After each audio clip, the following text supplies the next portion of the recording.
The legal relationship between a person, a group, a corporation, or even the government and an object is known as ownership. The procedure and mechanics of property ownership are fairly complicated. Property can be transferred and lost in a variety of ways. Property can be purchased with money, traded for another property, won in a gamble, or received as a gift. According to Islam, mankind is the viceroy of the world and Allah is the sole proprietor of everything. Al-Milkiyah in Islam refers to the legal relationship that exists between a human being and property that makes the property attached to him. The viceroys of property are given legal rights and are entrusted with using the property in accordance with Islamic belief. Ownership is defined by Muslim jurists as the relationship that exists between person and a thing that gives absolute control and right of disposal over it to the exclusion of others. Before we delve more into the other points, let me share the well-known hadith of ownership. Men are partners in three things: water, fire, and pest.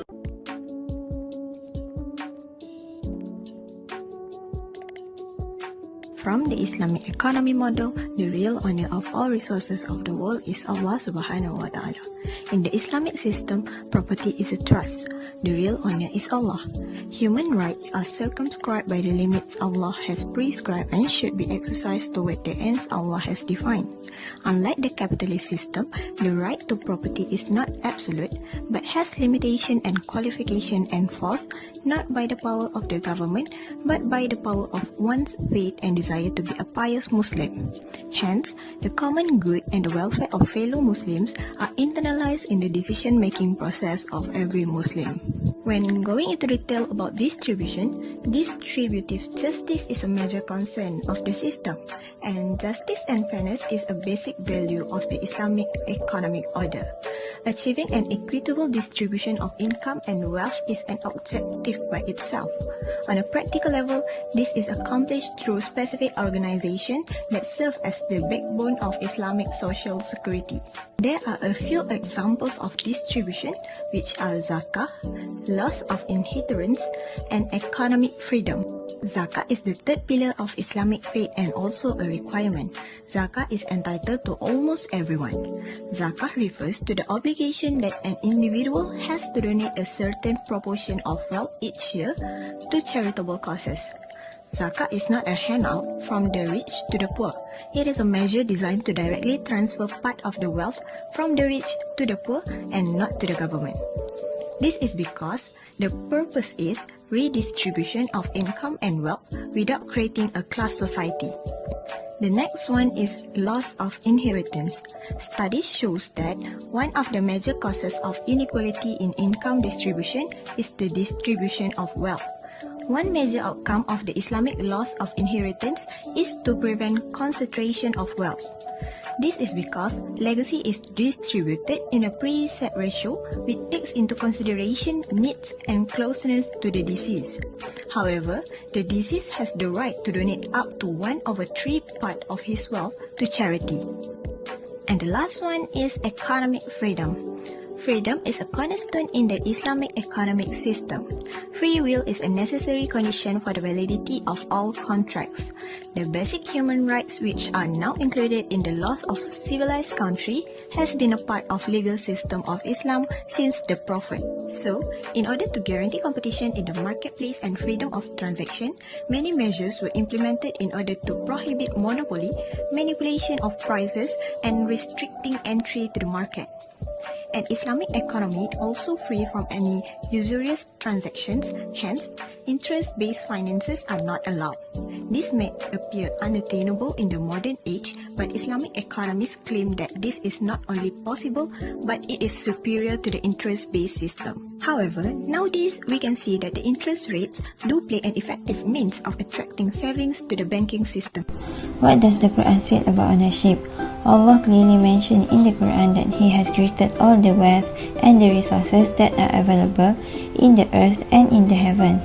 Thus, the real owner of this world includes all of its resources, wealth, as well as the factor of production is Allah subhanahu wa ta'ala. As Allah mentioned in Surah Al-Baqarah verse 284, لله ما في السماوات وما في الأرض وَإِن تُبْدُوا مَا فِي أَنفُسِكُمْ أَوْ تُخْفُوهُ يُحَاسِبْكُم بِهِ اللَّهُ فَيَغْفِرُ لِمَن يَشَاءُ وَيُعَذِّبُ مَن يَشَاءُ وَاللَّهُ عَلَى كُلِّ شَيْءٍ قَدِيرٌ. Which means, to Allah belongs whatever is in the heavens and whatever is in the earth. Whether you show what is within yourself or conceal it, Allah will bring you to account for it. Then He will forgive whom He wills and punish whom He wills, and Allah is over all things competent. Therefore, from this verse, we know that the absolute honor of all things belongs to Allah, while man, as a vicegerent of Allah, we have the responsibility to act as a trustee to ensure that wealth and the resources are used and distributed justly and efficiently in accordance with the Islamic Sharia. The ownership of man in an Islamic perspective is relative. Man can privately own, control, and dispose of the property, but at the same time, he has to assume the responsibility as a trustee of these resources, in which to utilize the resources in the best possible ways and in accordance with the Islamic law. It is important for us to take into the note that every human being has an equal right to acquire and utilize the resources created by Allah. We also are prohibited to leave the resources unused. Therefore, if the property or wealth is left behind, it has to be distributed to others according to the Islamic law. As Allah mentioned in Quran Surah An-Nisa verse 7, which means there is a share for man and share for a woman from what is left by parents and those nearest related, whether the property is small or large. Allah also gives a further explanation about the distribution of the property and wealth in Surah An-Nisa verse 8 until verse 12. If no one is left to benefit the inherited property, then the property must be placed under the state ownership and utilized for public property or public welfare activities. So, from Islamic perspective, the real and the ultimate owner of the resources and the other things is Allah Subhanahu wa Ta'ala, the sustainer of the world that has created everything in this universe for the benefit of human beings. And man, as a Khalifa of Allah, we are just a trustee who are entitled to utilize and transfer his ownership to the others in the way that prescribed by Allah. And these are the meanings of what the Quran says about ownership.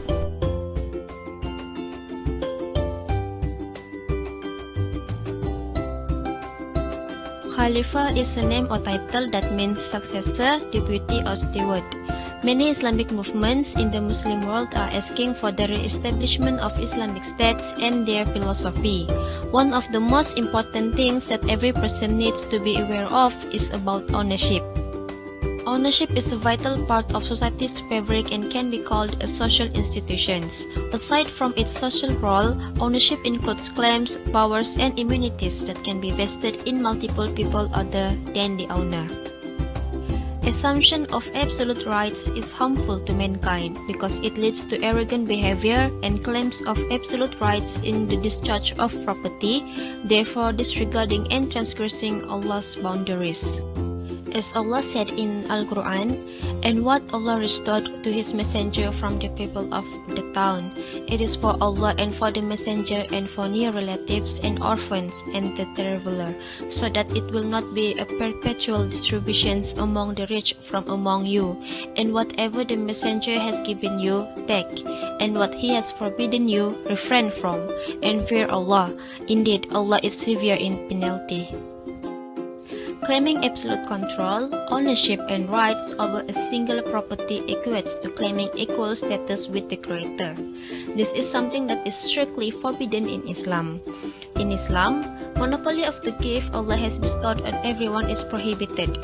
Islam does not allow or approve of any property that causes poverty, as this would be a violation of the essential principles of brotherhood and philanthropy. Islam advises all Muslims to seek sustenance for their lives in a variety of ways, including businesses, trading items, and finding a stable work. Islam also teaches us how to conduct business properly, and the Prophet Mohamed ﷺ has set an example for us as well. In Islam, monopoly of this occupation is highly forbidden. In this current modern world, it can be clearly seen how so many sellers or producers keep monopoly resources, goods, and services. For example, there are some traders that stockpile goods such as the rice that is circulating in the society. When the country is facing a crisis, they will start selling the goods at a very high price. This will harm the society, especially the country that is facing the crisis, and everyone knows the situation in which all people are having financial issues. That's why this kind of monopoly must be curbed, as it's not just bringing harm to the society or community, but as well as it will affect the economic development of a country. Allah has entrusted us as the Khalifa to use or manage the resources properly, because resources are kept scarce in this current world. If all parties do not care about this issue, it will lead to very serious problems for the country, such as damage to market price. As the owner of resources, we must be responsible in managing the resources properly. How to achieve an equitable distribution of wealth and improve the quality of life among society. As a society, we will never have a precise equality distribution of wealth because of several reasons. First, a person who just graduated from university will earn a lower wage income. Then, the wage will increase as they have an experience. But then, the wage will lower again because the person need to quit for the job retirement. As a result, a society with people of various ages will have some income inequality. Second, people have interest and desire. Some people are willing to put their time to be spent on different jobs just to earn extra money and live a comfortable life. Even if some economic inequality is inevitable at some point in the future, how much inequality should there be? There are three alternatives that may solve this problem. Firstly, redistribution of income. When income is redistributed, it is taken from those with higher earning and give to those with lower earners.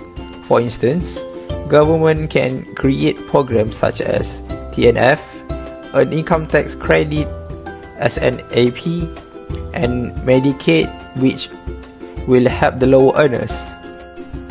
Secondly, ladder of opportunity.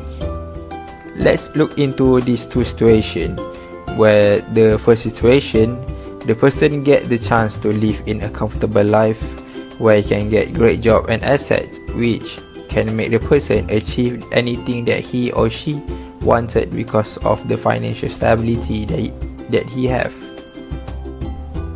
On the other side, the situation were completely opposite from the first situation when it comes to financial stability, which make the second person may not be able to further his study and get good job in the employment market.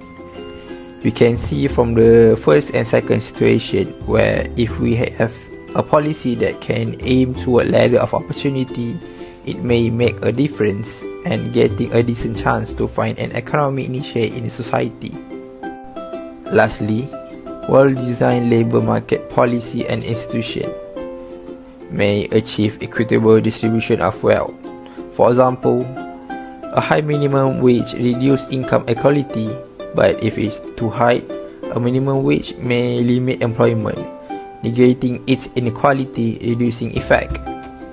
Strengthening trade union tends to minimize wage disparity by assuring a more fair distribution of wealth. Job protection policies that make permanent and temporary contract more fair reduce wealth inequality by reducing salary dispersion and maybe by increasing employment.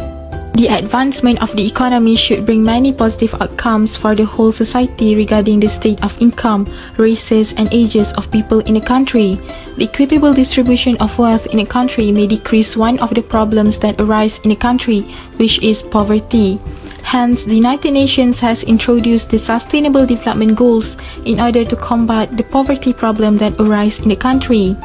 The eighth goal of the Sustainable Development, which is decent work and economic growth, aims for sustained, inclusive, and sustainable economic growth with full and productive employment and decent work for all. This goal is included in the Sustainable Development Goals because of the rising number of people in poverty after the recession occurred in 2008. COVID-19 pandemic also has a big impact on the increased number of people that have financial crisis in their life compared to what happened in 2008. The health and educational costs for the poor people could be increased as a result of poverty. Thus, despite their differences, rich and poor countries can both be comparatively unequal. In order to achieve inclusive growth, it is crucial to minimize the increasing inequality. The increasing inequality may lead to economic and social problems as well as impacting our future economic well-being. However, to grow the economy, there must be some challenges such as low global growth, monetary limitations, and technological interference. Wealth inequality happens because of the amount of greedy people that arise, especially people who involve in business that want to maximize profits despite any ways without realize that they actually manipulate the market and may suppress people below them. For instance, various tricks are reportedly being used in order to avoid taxation by the companies that earn huge profits by hiding the company's real profits abroad or blackmailing their low-wage workers. To encounter poverty, Islam has designed some components of the distribution of wealth that can ensure all peoples, especially the poor, enjoy the economic development. The components like zakah, hibah, Qurban, and Waqf have been designated in order to make the wealth well distributed among people. Waqf is not just an important role for the equitable distribution of wealth, but also strengthen the capabilities of communities who are in need of assistance. Besides, Waqf has been one of the sources of funding for educational institutions such as madrasah, religious school, and mosques. Usually, Waqf property that has been funded by people are land and buildings. Waqf property has to be managed well by the institutions in order to ensure that the property is well distributed that can help people in need. Other than that, zakat is also vital in protecting those less lucky people to protect their rights and interests so they can live happily without begging to other people. Zakat could close the huge inequality between rich and poor people in society and foster brotherhood among Muslims. This third pillar of Islam is a responsibility that will bring blessings, and it will have a lasting impact not only for the receiver but also for the giver. Zakat is one of the features that distinguish Muslims from other religions. Zakat has the capacity and strength to eliminate poverty and to balance the gap between rich and poor people. To summarize, according to Islam, all things belongs to Allah. Man is responsible for acting on property in line with what has been ordained. Property rights that are defined are essential in Islam, as one of the goals of the Sharia is to safeguard the property. Allah is the real owner and the one who created the nature.